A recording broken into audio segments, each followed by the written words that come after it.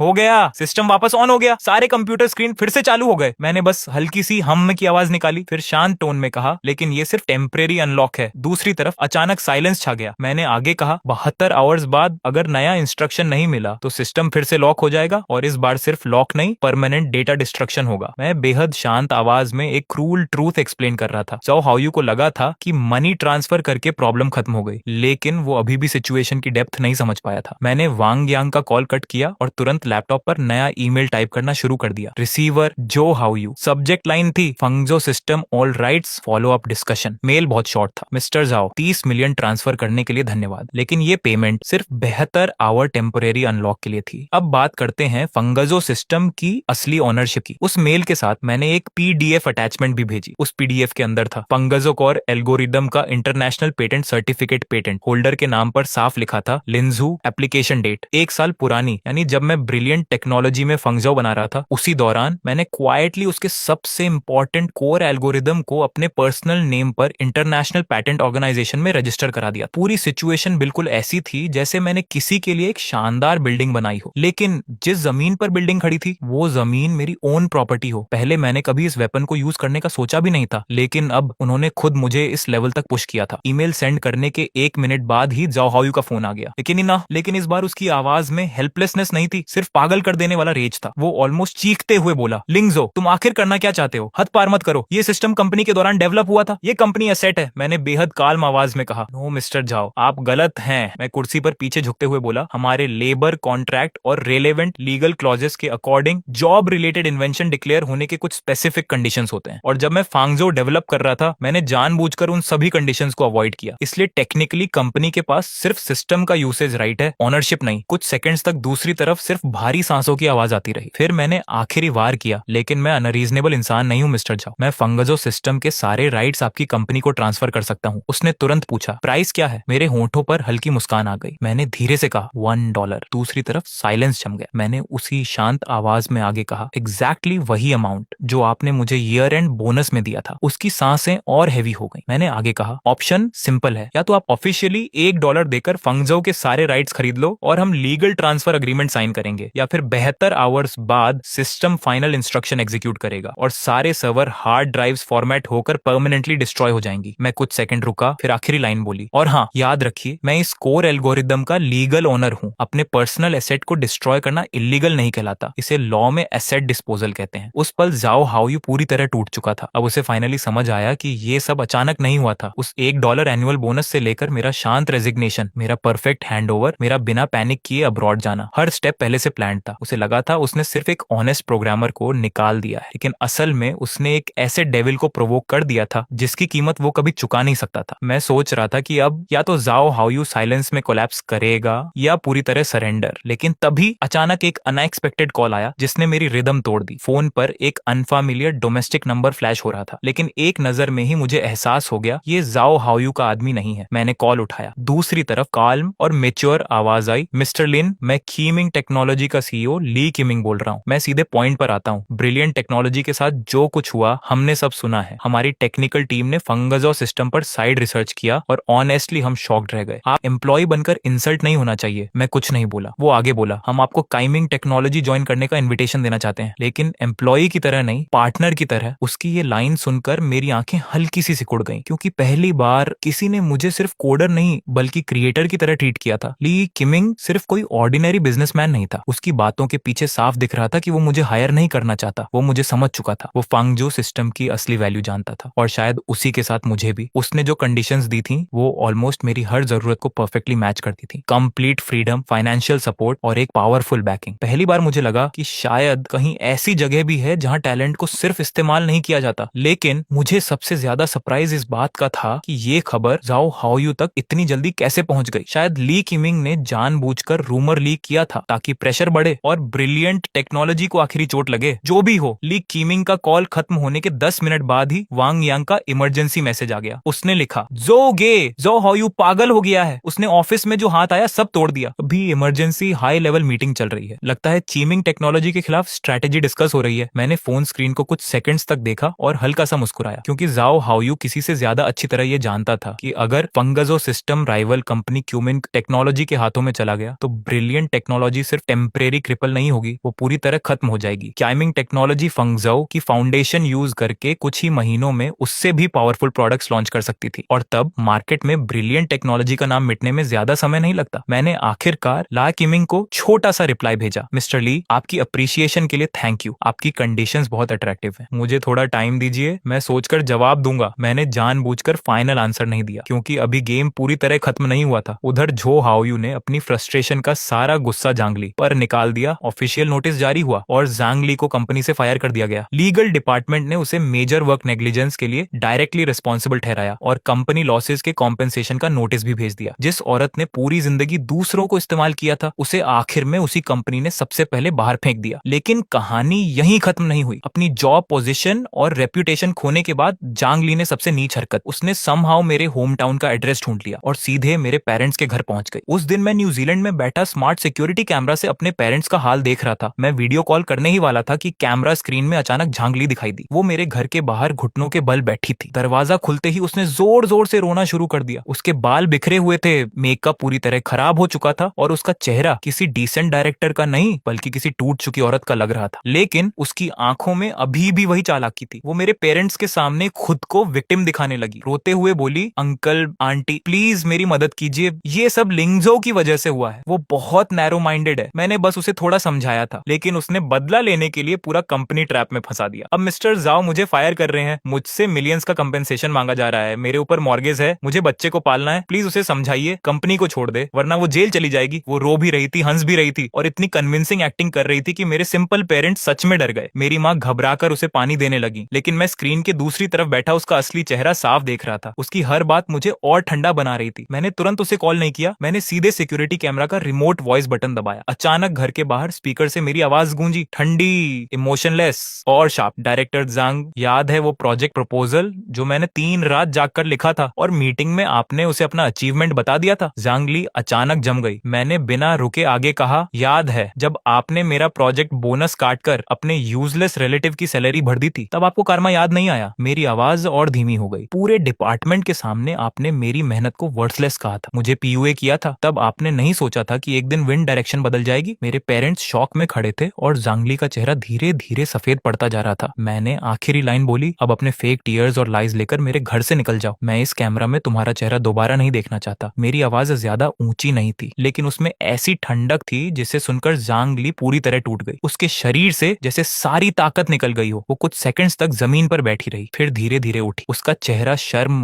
गुस्से और ह्यूमिलिएशन से भरा हुआ था, लेकिन अब उसके पास कहने के लिए एक भी शब्द नहीं बचा था। मैं सिक्योरिटी कैमरा की स्क्रीन पर जांगली को धीरे धीरे कॉरिडोर के आखिर में गायब होते हुए देखता रहा। मेरी आंखों में ना गुस्सा था, ना सैटिस्फैक्शन, बस एक ठंडी शांति। उस पल जाओ हाओयू को भी आखिरकार एक बात पूरी तरह समझ आ गई थी। मैं लिन जाओ अब कभी सॉफ्ट हार्टेड नहीं होने वाला था। ना इमोशन, ड्रामा, ना फैमिली प्रेशर, ना मॉरल किडनैपिंग। अब कोई भी चीज मुझ पर काम नहीं कर सकती थी। उसकी आखिरी उम्मीद भी उसी दिन टूट गई। 72 आवर्स के काउंटडाउन में अब सिर्फ आखिरी 3 घंटे बचे थे। उसी समय मेरे न्यूजीलैंड वाले लॉयर टीम को department of science and technology की तरफ से ऑफिशियल कॉल आया। दूसरी तरफ से फांगझो सिस्टम के इंटेलेक्चुअल प्रॉपर्टी ट्रांसफर अग्रीमेंट का फाइनल ड्राफ्ट भेजा गया। मेरे लॉयर्स कोई ऑर्डिनरी लोग नहीं थे, वो न्यूजीलैंड की टॉप कमर्शियल लॉ फर्म थी। उन्होंने अगले 2 घंटे अग्रीमेंट की हर लाइन, हर क्लॉज और हर हिडन वर्डिंग को माइक्रोस्कोपिक लेवल पर चेक किया। कहीं कोई लीगल ट्रैप ना हो, कोई हिडन टेक्स्ट गेम ना हो, सब कुछ परफेक्टली वेरीफाई किया गया। जब फाइनली सब क्लियर हो गया, तब आखिरी वीडियो कॉन्फ्रेंस शुरू हुई। लैपटॉप स्क्रीन पर 4 विंडोज खुली थी। एक तरफ जाओ हाओयू और उसकी लॉयर टीम, दूसरी तरफ मेरी लॉयर्स और बीच में मैं। कॉन्फ्रेंस कनेक्ट होते ही पूरा माहौल किसी कोर्टरूम जैसा हैवी लगने लगा। स्क्रीन पर झाओ हाओयू मेन सीट पर बैठा था, लेकिन अब वो पहले वाला एरोगेंट प्रेसिडेंट नहीं लग रहा था। उसकी आंखें अंदर धंस चुकी थीं, चेहरा पीला पड़ गया था और पूरा इंसान ऐसा लग रहा था जैसे किसी ने उसकी सोल निकाल ली हो। वो बिल्कुल चुप बैठा था, जैसे किसी क्रीमेशन से पहले रखा हुआ स्टैच्यू। मीटिंग ऑफिशियली शुरू हुई। दोनों साइड्स के लॉयर्स फाइनल अग्रीमेंट कंफर्म कर रहे थे। कुछ मिनट्स बाद साइनिंग प्रोसेस शुरू होने वाली थी। तभी अचानक झाओ हाओयू ने धीरे से सिर उठाया। उसकी आंखें स्क्रीन पार करके सीधे मेरे चेहरे पर आकर रुकीं। कुछ सेकंड्स तक वो मुझे देखता रहा, फिर बेहद भारी और टूटी हुई आवाज में बोला, लिनजो तुम जीत गए। मैंने उसे बिना एक्सप्रेशन के देखा और शांत आवाज में कहा, मैं कभी जीतना नहीं चाहता था, मैंने सिर्फ वो वापस लिया है जो हमेशा से मेरा था, और साथ में वो रिस्पेक्ट जिसे तुम लोगों ने मुझसे छीन लिया था। मेरी बात सुनकर झाओ हाओयू हल्का सा हंसा, लेकिन उस हंसी में सिर्फ बिटरनेस और रिग्रेट था। शायद वो सोच रहा था, अगर उस दिन उसने मुझे इंसल्ट ना किया होता, अगर थोड़े से ज्यादा पैसे दे दिए होते, अगर जांगली को रोका होता, तो शायद आज सब कुछ अलग होता। लेकिन अब बहुत देर हो चुकी थी। इस दुनिया में इफ नाम की कोई चीज नहीं होती। दोनों लॉयर टीम्स की मौजूदगी में झाओ हाओयू ने कांपते हाथों से इलेक्ट्रॉनिक सिग्नेचर पेन उठाया। उसके सामने अग्रीमेंट खुला हुआ था। टाइटल साफ लिखा था, all intellectual property rights transfer agreement of Fangzhou system. Transfer amount वाली लाइन पर साफ लिखा था 1 RMB। कुछ सेकंड्स तक झाओ हाओयू उस अमाउंट को घूरता रहा, फिर आखिरकार उसने अपना नाम साइन कर दिया। उसी पल अग्रीमेंट लीगली इफेक्टिव हो गया। मैंने बिना कुछ बोले अपना मोबाइल बैंकिंग ऐप खोला। सभी लोगों के सामने मैंने ब्रिलियंट टेक्नोलॉजी के कंपनी अकाउंट नंबर में ट्रांसफर ऑप्शन खोला। अमाउंट में 1 टाइप किया। रिमार्क वाले सेक्शन में मैंने सिर्फ 2 वर्ड्स लिखे, परचेस पेमेंट। फिर मैंने कंफर्म बटन दबा दिया। Transaction successful. मैंने तुरंत उसका स्क्रीनशॉट लिया और मीटिंग स्क्रीन पर सबको दिखा दिया। पूरी कॉन्फ्रेंस में कुछ सेकंड्स के लिए डेडली साइलेंस छा गया। 1 युआन, बस 1 युआन। ठीक उसी तरीके से जिस तरह उन्होंने मुझे ह्यूमिलिएट किया था, मैंने उन्हें खत्म कर दिया। ये सिर्फ पैसा नहीं था, ये एरोगेंस ऑफ कैपिटल के चेहरे पर मारा गया सबसे लाउड स्लैप था। झाओ हाओयू उस स्क्रीन स्क्रीनशॉट को देखता रहा। उसके हाथ कांपने लगे, उसकी सांसें अचानक हैवी हो गईं। फिर अगले ही पल उसका पूरा शरीर पीछे की तरफ गिर पड़ा। वीडियो स्क्रीन में केओस मच गया। लोग भागते हुए दिखाई दिए। किसी ने चिल्लाकर एम्बुलेंस बुलाने को कहा। कैमरा हिलने लगा, लेकिन मैं बस शांत रह बैठा रहा, क्योंकि उस पल मुझे समझ आ चुका था कि शायद झाओ हाओयू फिजिकली नहीं मरा, लेकिन उसने अपनी ही बनाई हुई ब्रिलियंट टेक्नोलॉजी को अपने हाथों से जरूर दफना दिया था।